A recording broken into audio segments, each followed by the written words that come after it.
안녕하세요. 생생법률쇼 진행을 맡은 김도희입니다. 매주 목요일 생생법률쇼에서는 정치 이슈를 짚어보고 분석하는 시간 함께 하는데요. 장윤미 변호사 모셨습니다. 어서 오세요. 안녕하세요.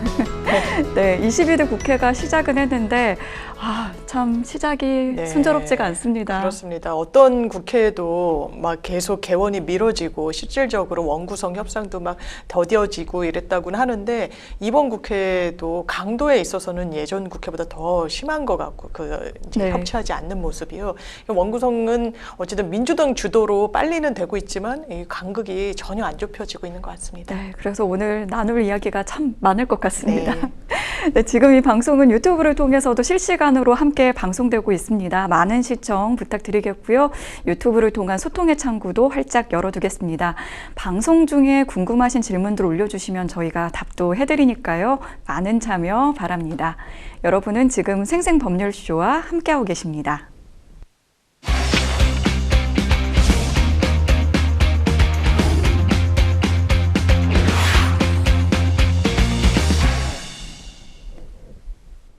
생생 코멘트 시작합니다. 요즘 가장 화제가 되고 있는 말은 무엇인지 그 말이 나오게 된 배경과 의미를 짚어보는 순서인데요.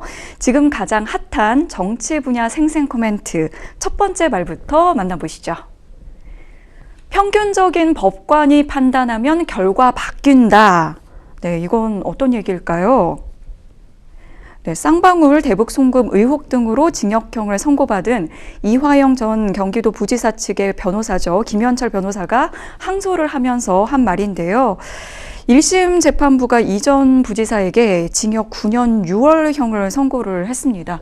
어떻게 보셨나요? 상당한 중형이 나온 거고요. 네. 왜냐하면 쌍방울의 관계자들도 북한에 돈을 보내는 데는 같이 공모를 했기 때문에 공범 관계였거든요. 네. 근데 쌍방울의 그 부회장 같은 경우에 집행유예가 나왔어요. 네. 그래서 9년 6월과 집행유예는 너무나 그 양형의 너무 진짜 간극이 차이가 큰데요. 크죠. 네. 물론 이제 돈을 준 사람과 받은 사람의 비난 가능성 또 양형 기준 자체가 좀 다르다고는 해도 받은 사람이 더 세게 처벌받는다고 해도 이건 너무 좀 과한 거 아니냐라는 이제 일각의 시선도 있었지만 일단 재판부는 이화영 전 부지사의 주장은 거의 받아들여주지 않았습니다.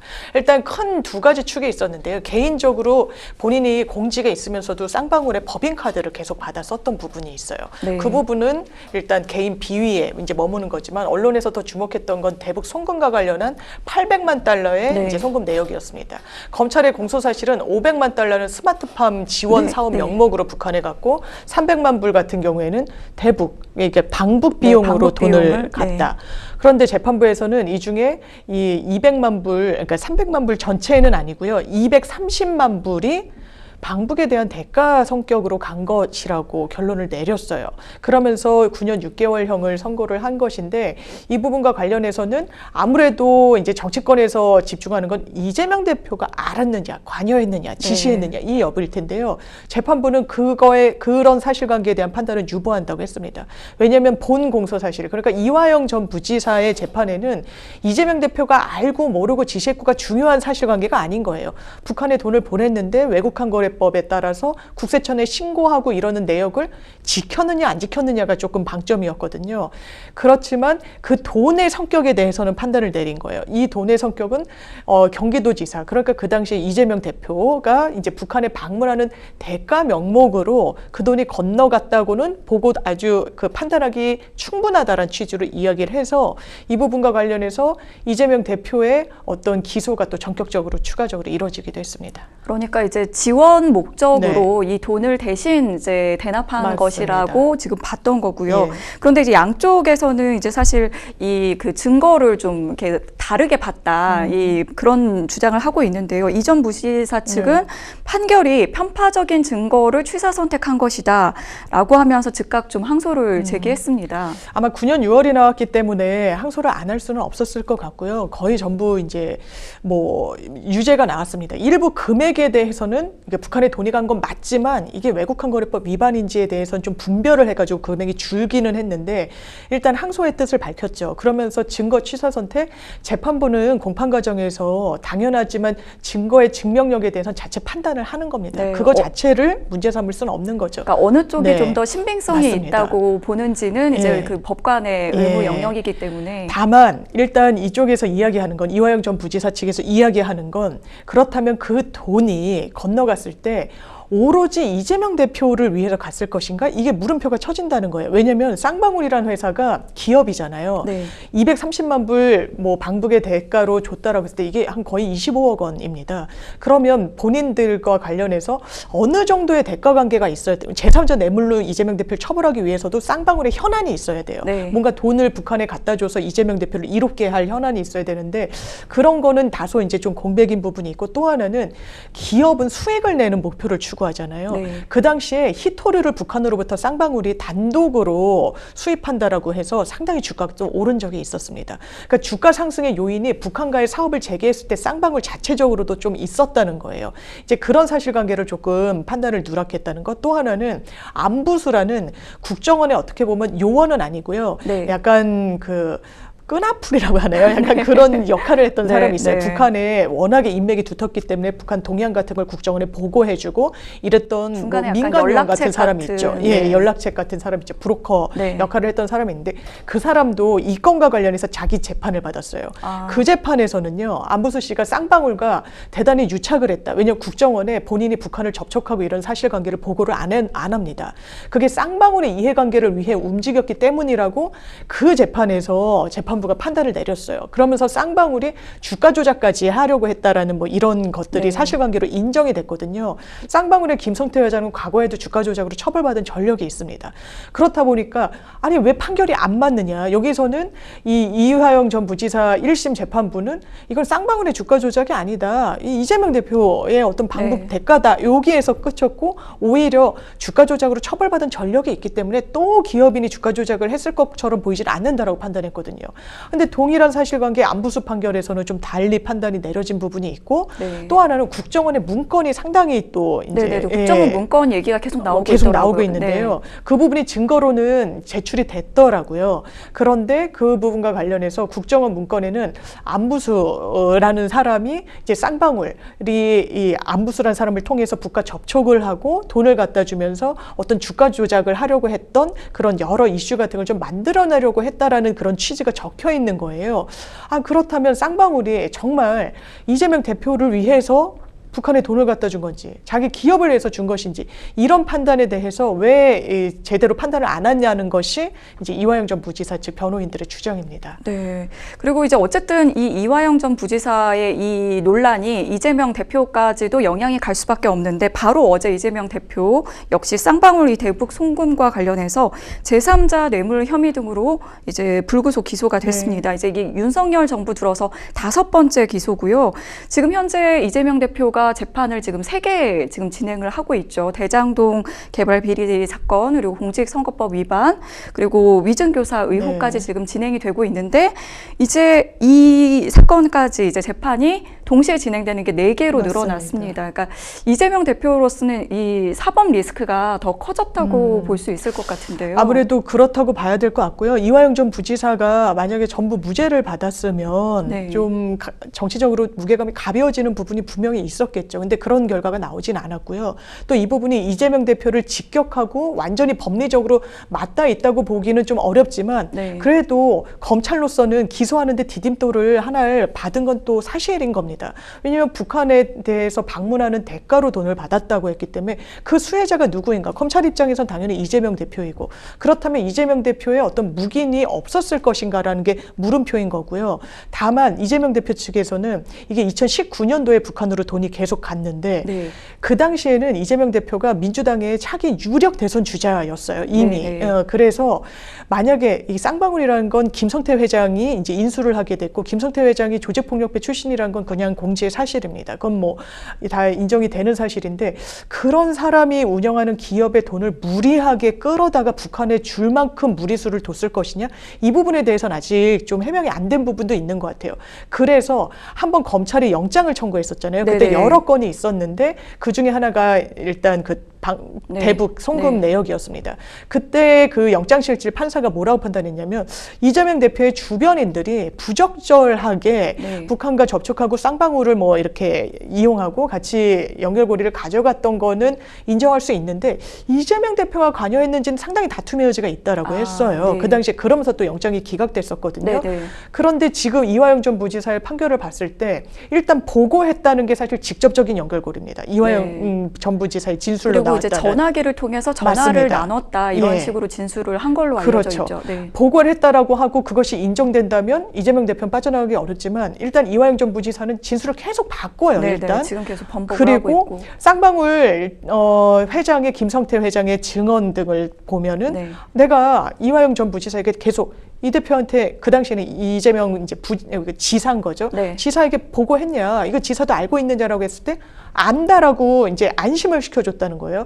왜냐하면 본인이 기업인이지만 이재명 대표한테 직접 연락해서 우리가 돈을 내고 있고 이렇게는 이야기할 계제는 아니잖아요. 네. 그러니까 이화영이라는 연결고리를 어떤 가교를 통해서 했던 건데 본인은 그렇게 들었다는 거고 이화영 전 부지사는 그게 평화부지사라는 타이틀 때문에 본인이 어떻게든 성과를 내려고 했던 동인이 있었을 수 있다라고 보여지는 부분이 있고요. 네. 또 하나는 판결에도 평화부지사는 전례가 없는 직함이에요. 네. 그리고 그 당시에 박원순 전 시장 그리고 최문순 강원도지사가 일단 대북 그 행렬에 참여를 합니다. 참가를 하는데 이재명 대표는 누락이 됐어요. 가지 못했어요. 지자체장 중에.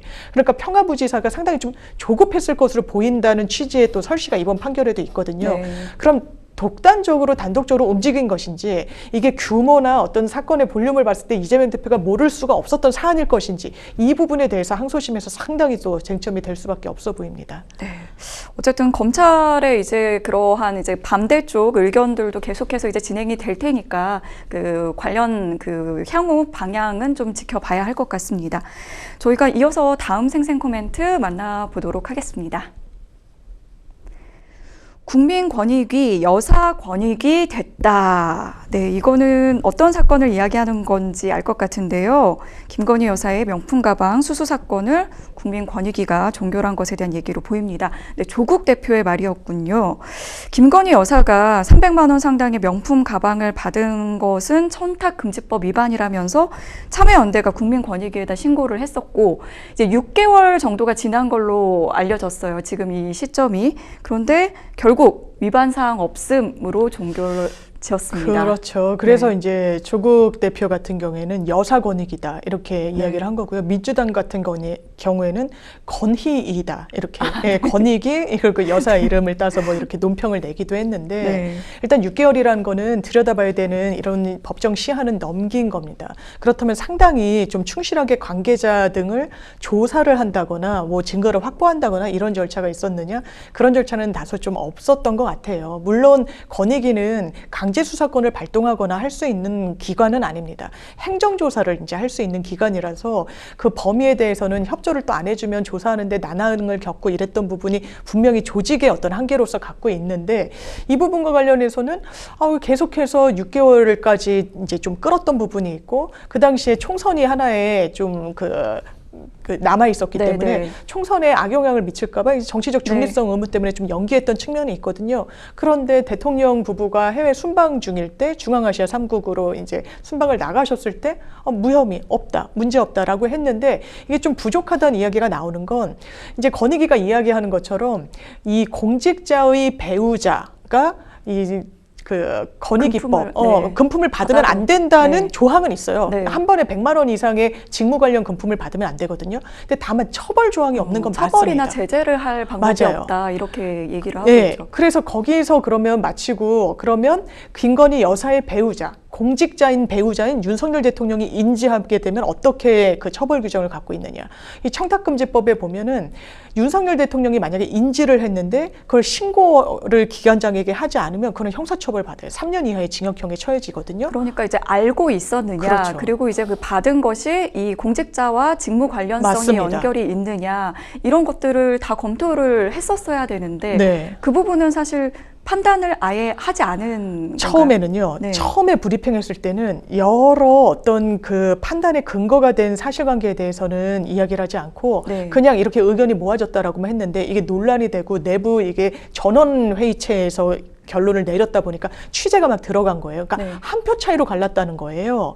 그래서 한 표 차이로는 이제 윤석열 대통령까지 이제 문제가 있느냐, 수사기관에 이거를 의뢰를 해야 되느냐와 관련해서 입장이 갈렸던 건데 윤석열 대통령과 관련해서는 더는 안 들여다봤던 거죠. 그렇기 때문에 이 부분과 관련해서 좀 부족한 거 아니냐, 좀 반쪽짜리다 이런 좀 비판이 나오는 것 같습니다. 네. 그런데 사실 이 권익위는 그 부정부패 공무원들의 어떤 그런 그 업무 수행을 위해서 부정부패를 막아야 하는 네. 위치에 있는 기관인데 권익위 설명대로라면 이제 그 공직자들의 배우자는 뭐 직무 관련성 있는 네. 금품을 받아도 되는 거냐 뭐 이런 식으로 또 그 비판하는 목소리가 나오는 것 같아요. 그렇죠. 그래서 이거는 당장 일단 체감되는 거는 남편이 공무원이야. 네. 그런데 부인이 가방을 받았는데도 뭐 관련성이 없다라고 이야기를 하면 이거 그냥 백을 그냥 네. 선물해도 되는 거 아니냐 이런 즉각적인 반응들이 나오고 있고요. 네. 그렇다면 권익위가 지금까지 유사 사원에서 어떤 입장을 취해왔느냐와 관련해서 보면요. 최소한 지금 같은 입장은 아니었던 것 같습니다. 네. 왜냐하면 한 그 교장 선생님인가 그러니까 그 공무원 교육 공무원의 남편인 배우자가 어느 모임에 갔다가 무슨 뭐 돈을 받고 이랬던 거예요. 네. 근데 즉각 신고를 했는데 어쨌든 그 부분과 관련해서도 계속 들여다보고 막 이랬었습니다. 그렇기 때문에 이건 너무 좀 봐주기 형식 아니냐 이런 이야기가 나오는 것도 사실입니다. 네. 일단 이제 검찰 쪽에서 이원석 검찰총장은 권익위 종결 처분과는 무관하게 검찰 수사를 뭐 진행하겠다 이런 방침을 밝혔는데요. 검찰이 그러면 중점적으로 봐야 할 부분 뭐라고 보시나요? 일단 청탁금지법은 처벌 규정이 없는 게 맞습니다. 그런데 네. 대한민국의 형사 체계가요. 이런 행위를 그냥 무죄방면하도록 법이 그렇게 허술하진 않습니다. 검찰이 지금 들여다보겠다고 하는 건 알선수재인 건데요. 네. 알선수재는 공무원이 아닌 사람이 이제 공무원이 할 수 있는 그런 업무와 관련해서 알선을 해가지고 금품을 받았을 때 처벌하는 조항이에요. 이 건에 대해서는 김건희 여사는 공무원이 아니시죠. 네. 물론 뇌물죄로도 적극적으로 의율할 수 있다라는 견해도 있습니다. 왜냐하면 국정농단 사건 때 최순실 씨, 지금 최소원 네. 씨로 개명한 그 사람 같은 경우에도 박근혜 대통령과 경제공동체라고 해서 뇌물이고 뭐고 다 신분범인 그 뇌물죄, 공무원만 처벌받는 조항이거든요. 네. 뇌물죄는. 근데 다 유죄가 인정됐어요. 네. 그래서 그런 이제 법리와 어떤 굳어진 그런 전례도 있지만 알선수재는 더 딱 들어맞는다는 게 검찰의 판단인 것 같습니다. 김건희 여사가 최재형 목사로부터 가방을 받았죠. 그리고 그 어떤 화장품 파우치도 받았다는 지금 진술이 나왔습니다. 그렇다면 그걸 받았을 때 어떤 대가 관계가 있었는지와 관련해서 최재형 목사는 지금까지는 뭐 대가 관계가 없었다라고 했지만 오늘 또 기사를 보면 이거는 청탁이 내가 있었다라고 또 이야기를 했다라고 해요. 네. 어떤 청탁이 있었느냐. 본인이 통일TV에 부대표인가 부사장 지휘에 있었습니다. 거기가 송출이 안 되게 됐어요. 방송 송출이 좀 끊기게 돼가지고 그걸 풀어야 되는 현안을 여사에게 또 청탁을 넣었습니다. 그리고 본인이 대단히 오래 알고 지냈다는 그 미국에서 하원 의원을 오래 지낸 한국계 미국인 국립묘지에 안장될 수 있도록 좀 부탁을 해요. 그때 뭐 행정관인가요? 누가 움직여서 네. 전화도 하고 막 이랬습니다. 그렇다면 이게 대가 관계가 있어 보이고요. 알선이라고도 볼 수 있는 그런 법리에 어느 정도 이게 끼워 맞춰지는 부분이 있어서 검찰은 이 부분 조사하겠다고 하고 있어서 아마 김건희 여사에 대한 소환 조사는 좀 불가피한 게 아닌가 싶습니다. 네. 앞서 이제 저희가 조국 대표의 발언을 이제 그 언급을 해드렸는데 조국 대표 입장에서는 약간 좀 억울하다, 좀 이렇게 비교하는 네. 멘트를 많이 하고 있는데요. 이제 딸 조민 씨가 대학원 장학금을 받은 것과 관련해서 이제 청탁금지법 혐의로 기소가 돼서 유죄 판결을 맞아요. 받았던 부분이 있거든요. 그렇죠. 지금은 이제 김건희 여사가 받은 거기 때문에 대통령과 좀 무관해서 더는 이제 못 뻗어나갔잖아요. 네. 근데 조국 전 장관 때는 완전히 좀 양상이 달랐습니다. 네. 여러 혐의가 있는데요. 그 중에 하나가 딸 조민 씨가 그 부산대 의전원에 다닐 때 장학금을 받아요. 네. 근데 장학금을 받았는데 그게 성적 우수 장학금은 아니었고요. 뭐 본인들 설명에 따르면 이게 이제 물론 뭐 절차에 따라서 받은 거였지만 성적이 좀 우수하지 않은 학생이더라도 좀 동기부여를 할 수 있도록 좀 그렇게 지원해주는 그런 장학금의 성격이었다고 설명을 합니다. 그런데 그 부분과 관련해서 아버지가 그 당시에 민정수석이었기 때문에 그거는 좀 부적절하다. 네. 이건 청탁금지법 위반이다라고 기소가 된 거예요. 김건희 여사에 대비하면은 이 어쨌든 김건희 여사한테 준 게 사실상 이제 대통령을 보고 준 거 아니겠냐. 왜냐하면 영부인은 완전히 네. 대통령의 배우자가 아니라면 이런 영향력을 행사할 수 있는 지위는 아니니까요. 그러니까 조민 씨로 돌아오면 조민 씨한테 돈을 줬을 때, 그러니까 장학금을 줬을 때 이게 조민 씨를 보고 준 게 아니라 아버지를 보고 준 사실상의 어떤 대가관계가 있는 부적절한 직무 관련 금품 아니냐라고 본 거예요. 재판부가 유죄로 인정까지 했습니다. 그러니까 그 당시에도 이제 맞아요. 사실 공직자의 딸에 대해서 어떤 뭐 제재나 처벌 네. 규정이 없어요. 없었던 네, 거죠. 네, 네, 네. 네, 그래서 자녀는 더 없습니다. 뭐 배우자는 안 된다는 그냥 규정이라도 있지만, 그런데 이거는 조민은 아니더라도 아버지인 조국 장관은 그 경제적 수익을 입은 게 아니냐라고 판단을 내려버린 거예요. 그렇다면 이건 너무 지금과는 법리가 다르지 않느냐라고 이제 조국 대표가 이제 반론을 걸고 나온 겁니다. 네. 참 권익위가 제 역할을 하고 있지 못하는 것 같다, 이런 좀 비판의 목소리가 지금 거세지고 있는 상황인데요. 앞으로 그 뒤에 이어지는 상황도 좀 더 지켜봐야 하겠습니다. 자, 마지막 생생 코멘트 만나볼까요? 국군과 해병대 수치. 네, 이거는 해병대 최상병 사건 관련 내용인 것 같은데요. 누가 한 얘기일까요? 예.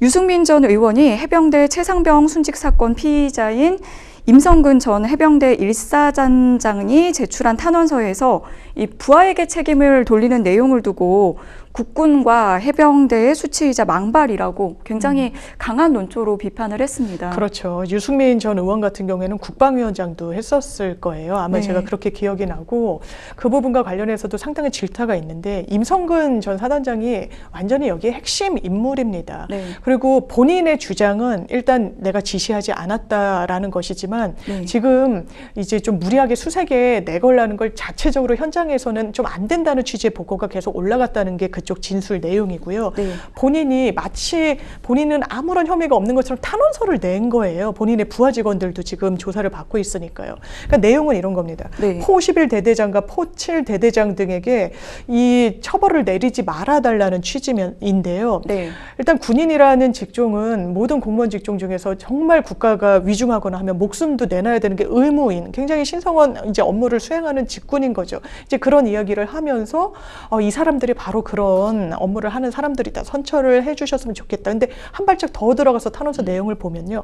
근데 이 사람들이 좀 무리하게 현장에서 좀 욕심내다가 수색을 좀 자행하고, 내가 명령을 내리지 않았음에도 불구하고 이런 좀 무리수를 뒀는데, 그럼에도 불구하고 좀 처벌을 면하게 해달라라는 내용인 거예요. 자신이 지시를 한 게 아니라 약간 네. 이제 독단적으로 한 행동인 것처럼 하는 내용이 있는 거군요. 맞습니다. 그래서 비판을 더 좀 자초하게 된, 책임을 좀 굉장히 좀 아래에 미루는 듯한 그런 모습으로 또 질타를 받았습니다. 네. 그런데 사실 좀 이해가 안 가는 게, 이런 탄원서를 제출을 할 때 이 임성근 전 사단장은 사실 핵심 피의자 신분인데, 핵심 피의자가 이런 탄원서를 제출하는 게 과연 좀 이게 좀 정당한가, 좀 부당한 거 아닌가, 좀 그런 생각이 들거든요. 그렇죠. 이를테면 뭐 공범으로 기소가 된 걸 가정했는데 다른 공범에 대해서 좀 봐주라고 다른 공범이 이야기하면 그거는 오히려 재판부를 자극할 수도 있을 것 같아요. 네. 이거는 지금 수사 단계긴 하지만요. 그렇다면 같은 피의자 선상에 있는 그 부하 직원들이 고맙다고 하고 있나요? 그렇지 않습니다. 네. 그쪽 대리인이 이런 거 하지 말라고 이야기를 했습니다. 본인도 정정당당하게 조사받아야 될 입장인 거라고. 마치 본인은 이 건과는 거리를 두려고 제3자인 양 탄원을 청하고 있는데요. 이건 대단히 좀 부적절해 보이는 것도 있습니다. 본인한테도 별로 유리해 보이진 않아요. 책임을 좀 회피하는 근거를 남긴달까요? 그런 인상도 좀 받거든요. 본인의 주장에 부합하는 탄원서를 낸 거기 때문에 사실상 탄원의 형식이지만 이 사람들을 처벌하지 말아달라는 게 아닙니다. 내 잘못이 없다는데 더 방점이 네. 찍혀 있어요. 현장에서 잘못된 판단을 내렸다라고 이야기를 하거든요. 그런데 녹취 일부가 퍼즐처럼 지금 깨맞춰지고 있는데 좀 위험하다, 물살이 너무 세다, 이런 보고를 했을 때 뭐 알겠다고 하고, 거기서도 뭐 육군이 한 것이다, 뭐 이런 책임 회피가 있었지만 상관의 지시 없이는 그렇게 하기가 어렵다는 건 군의 특성상 너무 좀 명약관화하기도 하고, 이 부하들의 지시를 받았다는 사람들의 진술이 일치하기도 해서요. 오히려 그럼 탄원의 대상이 됐던 이 부하 직원들은 오히려 불쾌감을 나타내고 있습니다. 네, 그렇군요. 사실 최상병 특검법은 지금 이제 민주당을 비롯한 이제 야당에서 이제 제1호 법안으로 지금 적극 추진을 하려고 하고 있는 상황이고요. 어제 이제 법사위 첫 번째 전체 회의 열었을 때도 이제 당론의 그 1호 법안으로 민주당이 상정을 했습니다. 굉장히 좀 속도를 내고 있는 모습이거든요. 그렇습니다. 민주당은 거의 이제 마지막 국회 때 21대 마지막에 한번 거부권이 이 행사가 됐기 때문에 재부의했지만 가결되지 않았습니다. 그 당시에는 표결집을 해야 되는 그게 상당히 좀 컸죠. 18표인가 그랬었기 때문에. 이탈표가. 네, 거기엔 미치지 못했는데 지금은 좀 상황이 달라졌다는 상황 판단도 있는 것 같고요. 지금 국민의힘의 의원들 중에 안철수 의원 같은 경우에는 저번에도 본인은 반대표를 던졌다라고 이야기를 했지만 이번에도 입장의 변화가 없으면 아마 반대표를 던지지 않겠습니까? 만약에 그 재부의가 되는 거에 대한 거부권 행사에 대한 반대 의사를 표할 텐데 이 부분과 관련해서는 더 이상 속도를 지체할 수는 없다라는 생각이 드는 것 같고요. 더더군다나 지난해 한 7월에 사망을 했는데 통신 보존 연한이 딱 1년밖에 되지 않아서 빨리 서둘러야 된다. 이제 공수처도 수사를 나름대로 하고는 있습니다만 사실 용산에서 국방부 장관한테 전화가 갔다는 내역도 한 1년 전에 이미 확보를 했다라는 보도가 나와요. 근데 거기에서 더 이제 움직이진 않았던 부분이 있거든요. 이제 인력적인 한계도 있고 여러적인 좀 부분이 있어서 특검으로 가야 된다는 그 명분을 계속해서 민주당과 야3당은 좀 같이 의견을 하지 않을까 싶습니다. 네. 이 통화 기록 그 보존할 수 있는 그 기한이 있기 때문에 좀 더 속도를 내고 있는 민주당 모습까지 저희가 살펴봤습니다. 지금까지 생생 코멘트 만나봤고요. 저희는 잠시 후에 뉴스픽스로 돌아오겠습니다. 여러분은 지금 생생 법률쇼와 함께하고 계십니다.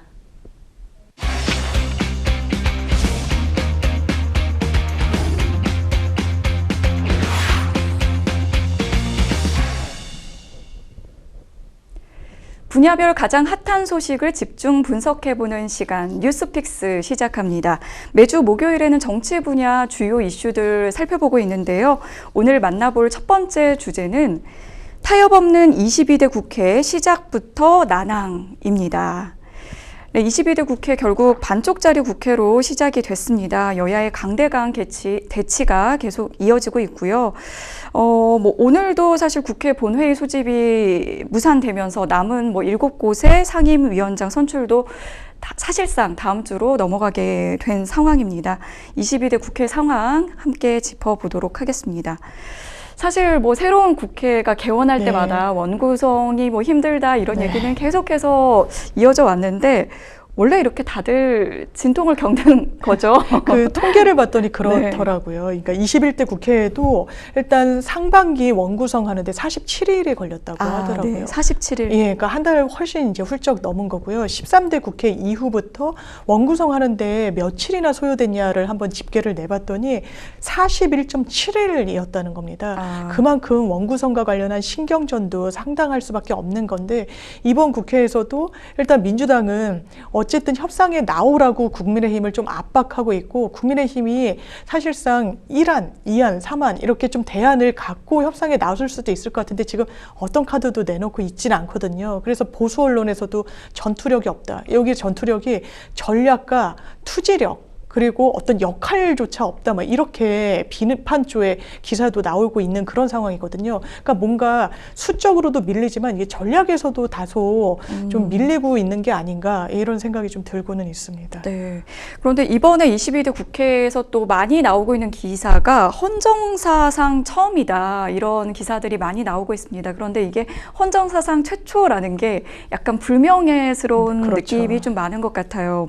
야당 단독으로 이제 국회의장이 선출되고 그리고 이제 법사위원장이라든지 운영위원장 11개 상임위원장을 야당 단독으로 선출을 했다. 이런 기사 나왔습니다. 맞습니다. 일단 헌정사상 처음 펼쳐진 풍경은 야당만 출석한 채로 첫 본회의가 열렸었던 거예요. 이게 오히려 여당만 출석한 채로 이 첫 본회의가 열렸던 전례는 있다라고 합니다. 네. 근데 여당이 빠지고 야당만 출석하는 건 상당히 좀 낯선 거거든요. 집권 여당이거든요. 네. 어쨌든 국정 운영의 주체란 말이에요. 그런데 첫 개원을 해서 본회의에서 좀 빠졌고 거기에는 물론 어떤 정치적인 선택이 있겠습니다만 이게 뭐 민주당도 잘못한 게 있고 국민의힘도 네. 둘 다 물론 잘못한 게 있지만 이제 국정 운영의 주체로서의 어떤 힘이랄까요? 이런 걸 전혀 좀 못 보여주는 거 아니냐라는 이야기가 나오고 있고 민주당도 사실 18개 상임위 다 가져가기 쉽지 않을 겁니다. 지난 국회 때 네. 그렇게 18개 다 갖고 시작을 했죠. 결과가 민주당이 별로 좋지 않았습니다. 오히려 역풍이 불면 불었었죠. 이게 다 가져갔다고 해서 또 본인들 마음대로 다 할 수 있는 것도 아니에요. 그런 또 고려를 하지 않을 수밖에 없는 측면이 있고요. 또 국민의힘으로서는요. 지금 아예 상임위도 보이콧하겠다 이렇게 네. 으름장을 좀 넣고 있거든요. 그런데 만약에 민주당이 단독으로 최상병 특검이든 뭐 김건희 여사 특검이든 통과를 시켜서 대통령이 거부권을 행사한다. 그러면 그때는 반드시 출석을 해야 되는 네. 거예요. 그 모수를 채워야 되거든요. 근데 그때는 출석하고 민생 어떤 안건을 논의하는 데는 출석을 하지 않는다?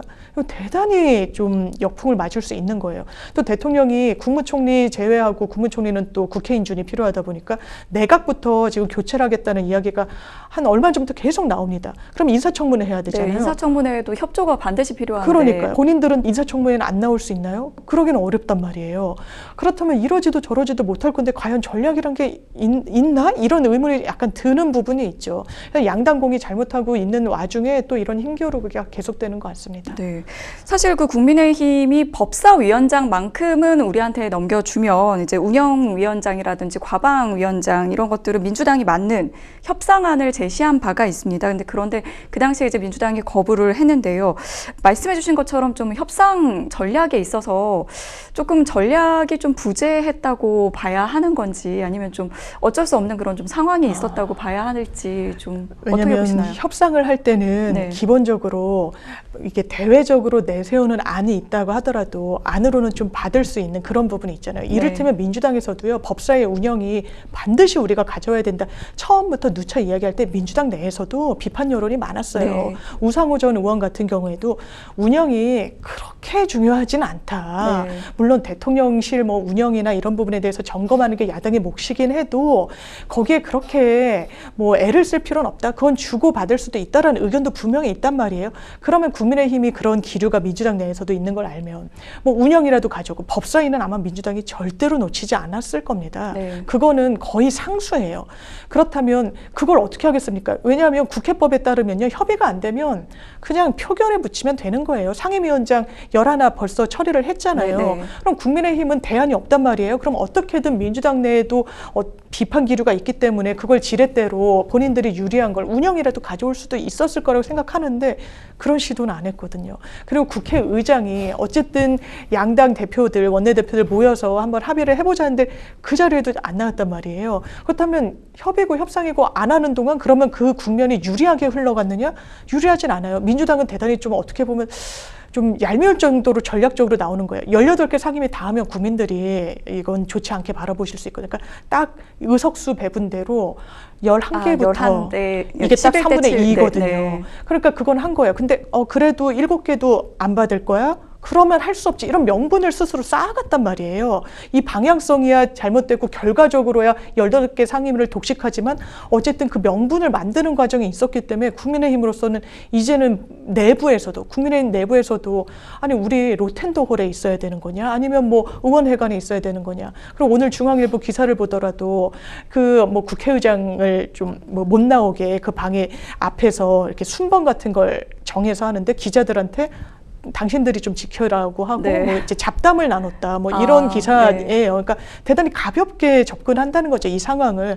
그거는 장기화되면 될수록 국민의힘에는 유리할 게 없죠. 지금 집권 여당이 뭐 장애투쟁이라도 할 겁니까? 네. 근데 지금 이제 뭐 일단은 당내 특별위원회를 열어서 이제 민생 현안에 집중을 하겠다 우리는. 그리고 약간 이제 국회 밖에서라도 뭔가를 계속 해보겠다 이런 입장으로 좀 보이는데 그거는 과연 이게 잘 될까 싶긴 하거든요. 네, 오늘 보수 언론에서도 지적한 게 특위를 만들겠다고 했는데 네네. 최근에 이제 종부세 이슈는 국민의힘 그리고 윤석열 대통령 공약이었어요. 근데 민주당에서도 중도층을 좀 잡아야 되니까 종부세 손질할 수 있다라고 하잖아요. 기재위 불렀는데 어떤 논의도 없었습니다. 국민의힘이 참석하지 않았었으니까요. 이런 부분과 관련해서 이 실망감, 거기에 대한 그 책임은 고스란히 국민의힘에 갈 수밖에 없고, 지금 특위를 만들겠다는 거예요. 민생 현안을 챙기겠다는 건데, 민생 현안은 입법으로 챙기는 겁니다. 특위 만들어서 안에서 어떠한 아이디어를 내더라도요, 이게 본회의에 회부되지 않으면 국민들한테 그냥 바로 직결로 체감되지 않는 거예요. 그러니까 어떻게 보면 정치적 수사 아니냐라는 비판이 내부에서도 보수 언론에서도 그래서 나오는 것 같습니다. 그런데 그 7개를 안 받는 것이 이제 어떻게 보면은 그 입법 독주로 이렇게 좀 비춰지게 하기 위한 또 의도라는 지적도 그렇죠. 있는데, 그건 어떻게 보시나요? 그런데 그게 본인들한테도 좋은지는 좀 의문인 거예요. 민주당한테도 당연하지만 좋지 않습니다. 그런데 총선에서 어쨌든 확인된 민의는 민주당 다수당이란 말이에요. 국민의힘의 참패였습니다. 근데 그 이후에 대통령께서 뭐라고 말씀하셨냐면, 연찬회에서 국민의힘 의원들에게 대통령인 나의 거부권을 믿고 입법활동하라고 그랬어요. 그건 협치하지 말란 소리거든요. 네. 왜냐면 민주당 단독으로 통과가 되더라도 대통령이 거부하면 된다는 메시지를 준 거거든요. 대단히 좀 잘못된 현실 인식이라는 생각이 들고요. 이거는 양당한테 좋지 않은 거, 뭐 민주당한테 도움이 되니 국민의힘한테 도움이 되니를 따지기 이전에 국민한테 너무나 큰 피해가 돌아가는 그런 선택을 하고 있는 겁니다. 네, 그렇군요. 그 국민의힘이 지금 이제 뭐 이틀 연속 의원총회를 열고 대응책을 논의를 하고 있는데, 사실 좀 뾰족한 수가 나오지 않는 것 같다, 이런 언론의 이제 보수 언론조차도 그런 비판을 좀 많이 하고 있습니다. 뭐 어떤 방식으로 좀 대응을 하는 게 맞다고 보시나요? 일단 원내대표를 역임했던 정치인들이 뭐 인터뷰한 내용이나 했던 말들을 좀 종합하면, 협상이 안 될 것 같아도 만나고 또 만나고 어떻게든 이야기를 나누면 물꼬가 트인다는 거예요. 그리고 이것도 사람이 하는 일인지라 어떻게든 상대의 또 상황을 이해하고 이러면 조금 물러서기도 하고, 그 물러서는 게 또 국민들한테는 박수를 받을 수도 있고 하는 건데요. 지금은 그런 모습이 아예 보이지가 않습니다. 그 부분과 관련해서도 민주당도 너무 강으로 치닫는 부분이 분명히 있고요. 그리고 이 강이라는 부분과 관련해서 우리는 협상조차 못하겠다. 차려놓은 밥상에서 뭐 자기들이 먹지 않는 거를 주는 그런 네. 거를 우리가 뭐 먹을 필요가 있냐, 장동혁 전 사무총장이 그렇게 이야기했던데, 그럼 7개 상임위는 뭐 상관이 없나요? 중요하지가 않나요? 전혀 그렇지 않습니다. 거기에 부처도 있고 거기에 딸린 이해관계들도 너무 많단 말이에요. 그런데 정말 법사위 운영이 또 과방이, 왜냐하면 방송법이 워낙에 네. 큰 현안이 되고 있다 보니까 거기에 집중하면서 나머지들을 다 놓치는 참 이례적인 풍경이 펼쳐지고 있는 게 아닌가 싶습니다. 네, 지금 이제 민주당 같은 경우에 이제 국회의장 그리고 법사위원장 자리까지 이제 확보하면서, 사실상 이제 뭐 법안 발의를 하고 또 상임위 법사위 상정하고 본회의 처리까지 하루 안에 다 처리를 할 수 있는 그런 상황이 됐다고 하더라고요. 물리적으로는 그렇죠. 네. 지금까지 뭐 패스트 트랙에 있으니까 민주당에서도 그냥 단독으로 처리할 수 있었던 거 아니냐라고 하는데, 패스트 트랙은 최장 330일이 걸려요. 네. 이걸 패스트 트랙에 태워서 이제 여야 협치가 전혀 안 돼가지고 태우더라도 한 1년은 걸리는 거죠. 그런데 지금은 관련 상임위에서 뭐 안건 조정 소위로 해가지고 이걸 더 들여다봐야 되겠다라고 이제 이의 제기를 당연히 할 수 있습니다. 근데 그것도 표결로 안 하고 넘어갈 수도 있고요. 네. 절차가 어쨌든 표결로 좀 다수결로 밀어붙이면 굉장히 빨리 할 수가 있는 거예요. 그럼 관련 상임위를 통과하는 속도도 상당히 빨라지고, 그러면 법사위라는 허들을 다시 한번 지금 넘어야 되는데, 거기 또 정청래 굉장히 강성 의원이 있는 거죠. 네. 사선이기 때문에 보통 3선 의원들이 하는 상임위 위원장에는 좀 급이 안 맞는 거 아니냐라는 이야기도 나왔지만, 어쨌든 민주당에서는 강성 정치인을 그 자리에 지명을 한 겁니다. 그러면 더 빨리 할 가능성이 농후하겠죠. 본회의에서도 국회의장 우원식 국회의장도 민주당 출신이죠. 추미애 의원이랑 겨뤘을 네. 때 덜 뭐 강성이다, 네, 뭐 네, 네. 당원들의 의중을 더 반영해주지는 못하는 거 아니냐라는데, 그런 목소리도 본인이 신경을 안 쓸 수는 없을 겁니다. 뿌리는 민주당에 있거든요. 그렇다면 지금 국민의힘으로서는 이걸 견제하기 위한 어떤 논의에 그냥 참여하는 게 맞지 않겠느냐라는 생각입니다. 네, 그렇군요. 사실 이제 임기 시작부터 이렇게 좀 계속해서 갈등을 겪고 있는 모습을 계속 보여주고 있는데, 말씀해 주신 것처럼 오히려 이제 좀 정당성을 좀 훼손하는 모습을 보여줄 네, 수도 네. 있고, 오히려 좀 민주당의 역풍이 그렇죠. 볼 수도 있지 그럴 수 않느냐, 있죠. 그런 지적도 있거든요. 왜냐하면 18개 상임위를 그야말로 독식했을 때 민주당이 그러면 계속해서 선거에서 이기고 그러냐, 그러지 않았거든요. 역풍을 맞았던 겁니다. 그걸 민주당도 잘 알고 있는 거예요. 그러니까 그 선택을 선거를 오로지 하기도 어렵기 때문에 11개 먼저 하고 뭐 이랬을 수는 있거든요. 과거처럼 뭐 18개를 다 가져가지는 않고요. 그런 부분과 관련해서는 왜냐하면 강대강으로 치달을 때 야당으로이라도 본인들이 그냥 일방으로 또 국회를 통과시키면 대통령한테 역으로 또 명분을 주는 결과도 되는 거잖아요. 그렇기 때문에 협치는 민주당한테도 당연하지만 필요합니다. 네.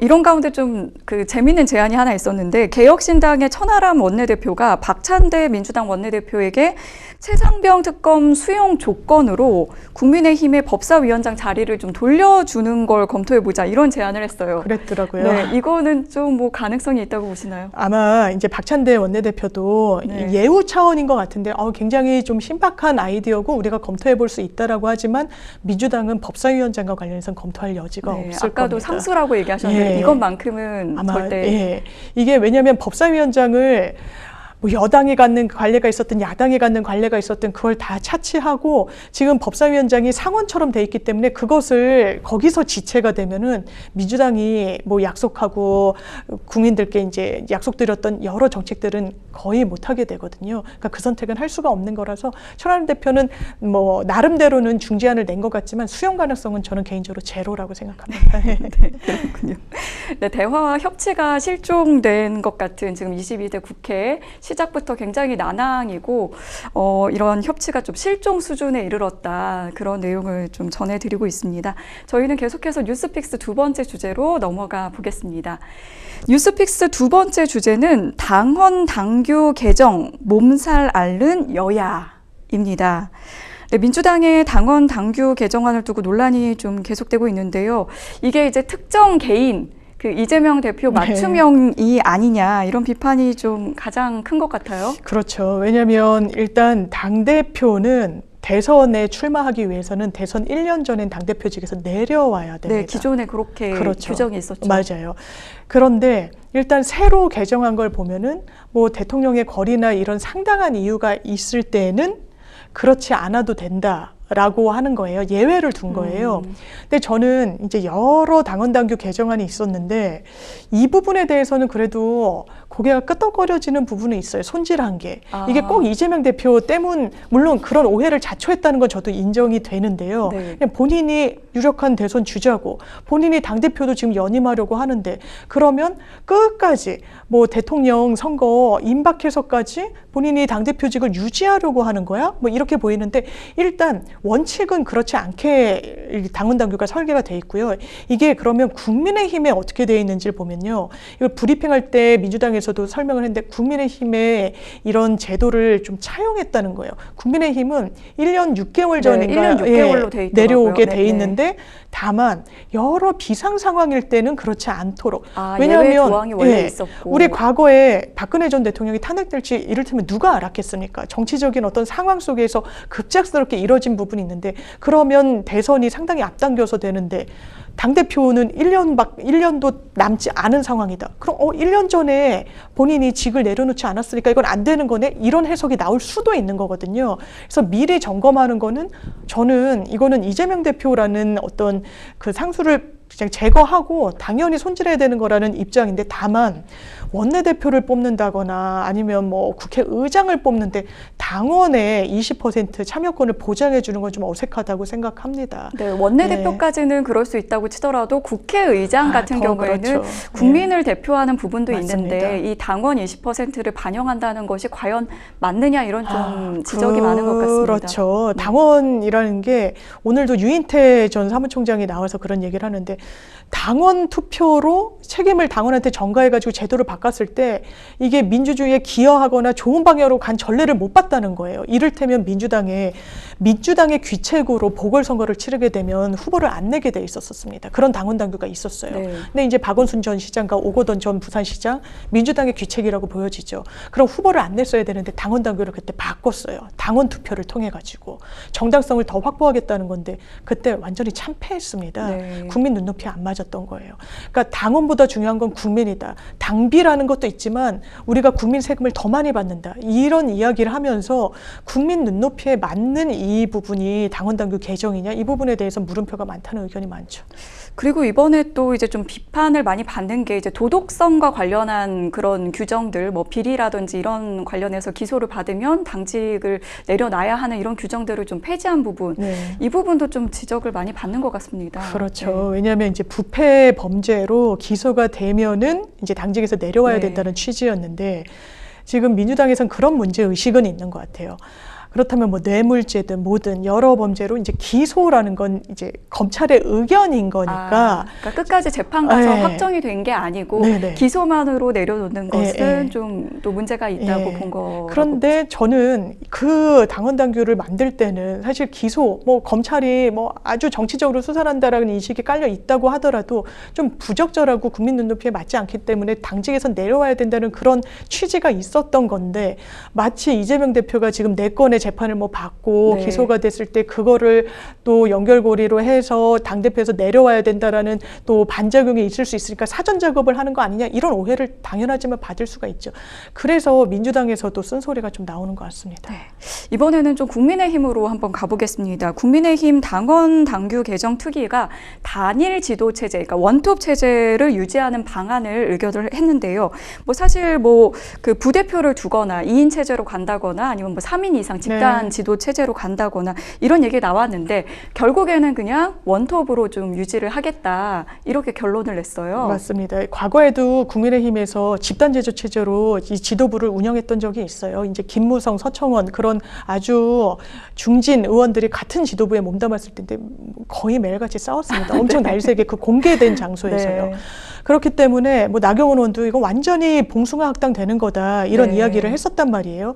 그러니까 어떤 안이 나왔었냐면 황우여 비대위원장이 2인 지도 체제를 가져가자고 한 거예요. 네. 근데 거기에는 어떤 꼼수가 있다라는 정치적 해석이 나왔냐면 아마 한동훈 전 위원장이 출사표를 던지면 될 가능성이 매우 농후합니다. 네. 그런데 윤석열 대통령을 한동훈 전 비대위원장이 맞득 차는 거예요. 아. 그렇다고 다른 대항마가 당권을 쥐는 것도 현실적으로 어려우니까 그렇다면 이른바 윤심이 미는 다른 주자가 2인 체제의 한 축을 담당하도록 하자라는 아이디어였다는 해석이 나왔어요. 물론 아니라고는 하시지만요. 네. 그렇기 때문에 이 부분과 관련해서는 너무 좀 누더기식이고 그런 전례를 어쨌든 도입했던 적도 없어서 그냥 원래대로 당대표 한 명의 최고위원직들은 별도로 선출을 하는 그 방식으로 좀 결론이 내려졌습니다. 그리고 사실 제일 이제 그 관심이 있었던 건 이 경선과 관련한 규칙을 네. 어떻게 바꿀 것이냐 아니면 그대로 갈 것이냐였는데 결국에는 이제 일반 국민 여론조사를 뭐 20% 넣을 것인가 30% 넣을 것인가 뭐 이런 얘기가 있었는데 결국에는 20%로 지금 이제 그 비대위에서 결정이 된 것 같아요. 맞습니다. 물론 이제 나중에 전국 상임위원회까지는 좀 뭐 확정되는 것은 좀 시기가 남아 있지만 지금은 일단 20%로 결정이 된 것 같은데 맞습니다. 여기에는 어떤 이유가 있다고 보시나요? 원래 100% 당원으로 뽑지 네. 않았었죠. 국민의힘이. 김기현 대표일 때 그게 룰이 손질이 됐던 겁니다. 김기현 대표는 사실 윤심이 뒤에 있었던 거는 뭐 이론의 여지가 없고요. 그때 유승민 대표가 상당히 많이 나왔었거든요. 지지율이. 국민 여론 아니 예, 국민 여론에서. 네, 국민 여론에서. 그러니까 그 부분을 그냥 당원 100%로 바꾼 거예요. 네. 그러면서 나경원 의원도 뭐 못 나오고 뭐 이랬던 게 있었죠. 그럼 대단히 어색한 겁니다. 이준석 대표일 때 7대3으로 치렀거든요. 당원 7, 민심 3. 네. 그래서 7대3으로 돌아가는 게 아무래도 좀 굳어지는 거 아니냐라고 했지만 또 당내에서는 아니 우리가 당대표 말 그대로 당의 주인을 뽑는 건데 그럼 당원들이 100% 선출하는 게 맞지 않아요? 저는 그 문제의식에도 동의가 네. 되는 부분은 있긴 하거든요. 그렇다면 당원들의 마음은 7대3은 좀 과하다. 이 정도로만. 왜냐하면 역선택도 상당히 국민의힘에서는 우려를 많이 네. 하기 때문에요. 결국엔 8대2로 결론이 났습니다. 네, 그렇군요. 사실 이제 국민의힘 전당대회가 7월 지금 23일로 네. 예정이 돼 있는데 뭐 한 달 조금 더 남긴 했지만 벌써부터 어대한 어차피 이제 그 대표는 한동훈 전 위원장이라는 얘기가 나오고 있는데 최근에 이제 SNS에다가도 이재명 대표를 겨냥한 메시지를 많이 내고 있는데 출마 선언은 언제쯤 할까? 이게 사실 많은 또 관심을 받고 있거든요. 예, 지금까지는 룰이 확정되지 않아서 출사표를 던지는 것도 좀 어색했을 거예요. 뭐 7대3을 하니 5대5를 하니 하고 있는데 나 나간다라고 하는 것도 좀 이상하잖아요. 네. 근데 이제는 룰도 정해졌고 기한도 정해졌으니까 더는 미룰 이유도 없는 거고요. 지금 오늘 아침에도 여러 이제 신문들에서 사무실을 얻었다. 일단 당대표 네. 그 선거 캠페인을 위한 이 사무실까지 뭐 임차를 했다라고 했지만 뭐 아니라고는 하고 있지만요. 조만간 하지 않겠습니까? 거의 출사표는 던진 거고 이재명 대표에 대해서 뭐 헌법 84조를 거론하면서 직격을 하고 있는데 이제 정치적 몸풀기를 떠나서 이제 선언만 남은 거의 99.9%까지 온 것 같습니다. 이제 곧 정말 조만간 아마 출마 선언을 하지 않을까 하는 분위기가 계속 연출이 되고 있는 것 같습니다. 자, 오늘 함께 이야기 나눠주신 장유미 변호사님 고맙습니다. 감사합니다. 네, 끝까지 시청해주신 여러분 진심으로 고맙습니다.